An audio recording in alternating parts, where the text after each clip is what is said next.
All right, today we're going to dive head first into the absolutely wild world of modern advertising. I mean, it is a full-on battle out there with brands fighting tooth and nail for just a couple seconds of your time. You know exactly what I'm talking about, right? You're just scrolling through your feed. Skip, skip, ignore, skip. And then, bam, you stop.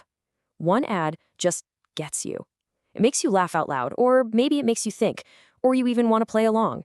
How on earth do they do that? What is that secret sauce that takes a boring interruption and turns it into something you actually, remember? Okay, so here's how we're going to break this all down. First up, we'll look at the big challenge ads face today. Then we'll get into the fun stuff, the art of humor, the power of play, advertising values, and the corporate story.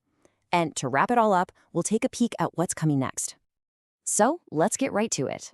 The core problem for advertisers today is, well, it's pretty simple. We're all just totally overwhelmed. I mean, think about it. There are more ads coming at us from every direction than ever before, and our thumbs are basically spring-loaded to hit that skip button. Grabbing even a second of your attention has become this monumental task. And that's why the game has completely changed. Being the loudest ad in the room just doesn't work anymore. Brands can't shout their way into your brain. They have to be smart. They have to be clever. They actually have to earn our attention, not just demand it. So let's dig into some of the brilliant ways they're doing exactly that. All right, first up, let's talk about maybe the most powerful weapon in any advertiser's arsenal: humor, just making you laugh. And honestly, when you think about funny ads, what's one of the first brands that pops into your head? For a lot of us, it's got to be Geico. Remember their unskippable campaign? It was absolutely genius. They took that pre-roll ad, the one you're forced to watch for 5 seconds that we all can't stand, and they just completely flipped the script. It was so good, so funny, that it actually won a Grand Prix, which is like the Oscars for advertising. It proved that, yeah, even an ad you're forced to watch can be something you actually want to watch. So what's their secret? I mean, their humor toolkit is just brilliant. They do things like toss completely unexpected stuff into normal situations. Remember the dog literally eating the family's dinner? Or they'll hit us right in the nostalgia with something like Tag Team Scoop, there it is, for an ice cream ad. They even broke the fourth wall with that unskippable ad, basically saying, yeah, we know you can't skip this, so let's just have fun with it. They can take something as dry as renter's insurance and make it unforgettable with a couple that has a clogging problem. It's all about making the boring memorable. Okay, so making us laugh is one thing, but it's not the only way to get us on board. What if an ad could get you to actually play a game? That's the whole idea behind gamification. And when it comes to that strategy, McDonald's is without a doubt the king. I mean, for years and years, the McDonald's Monopoly game has turned the simple act of buying fries into a full-blown game of chance. Think about it. It's not just an ad yelling, buy a Big Mac. It's an invitation. It's a chance to win. And that tiny little shift in framing, it changes absolutely everything. And they've gotten so smart with how it works now. It's this brilliant two-part play. You get that satisfying physical part, peeling the little game piece off your cup. But then the real magic happens. It pushes you straight to their app for a second chance to win. So this one little game is doing so much work. It's driving sales in the restaurant. It's getting millions of people to download and use their app. And it's building this direct digital relationship with customers. So clever. All right, so we've got engagement through humor with Geico and engagement through play with McDonald's. Both are about creating a positive, fun feeling. But there's another way to do this, a totally different approach that can create an even stronger, deeper connection with a brand. And that's by connecting with you based on your core values, on what you truly believe in.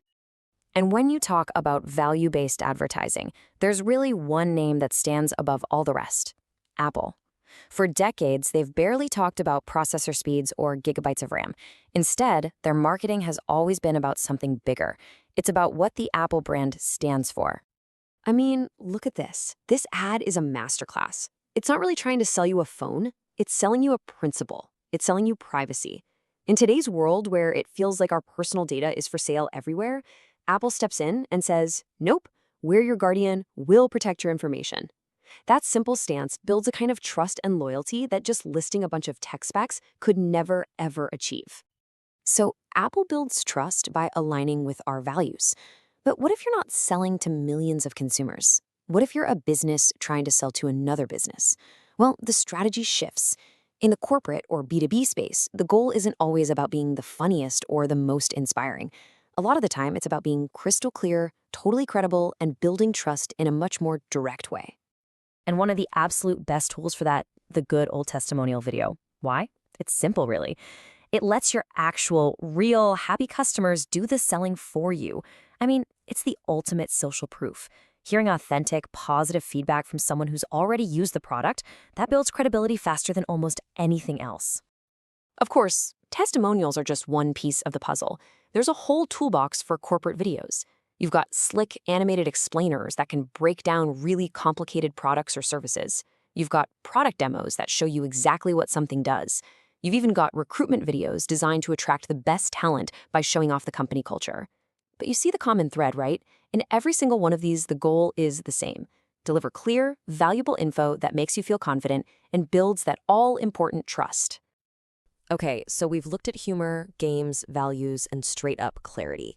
After digging into all these different strategies, what's the big takeaway here? What does this all tell us about the future of advertising and this constant battle for our attention? Well, here's what it all boils down to. The old way of doing things, just shouting about your product and hoping someone listens, is pretty much dead.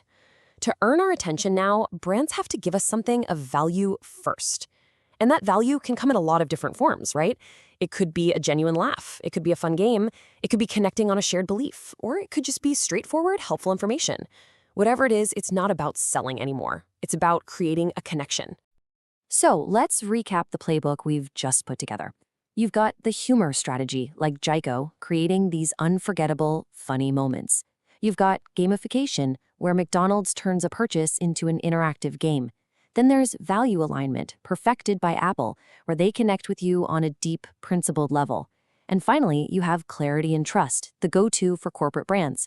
4 totally different strategies, but they're all aiming for the exact same thing, to build a real connection that's strong enough to cut through all that noise.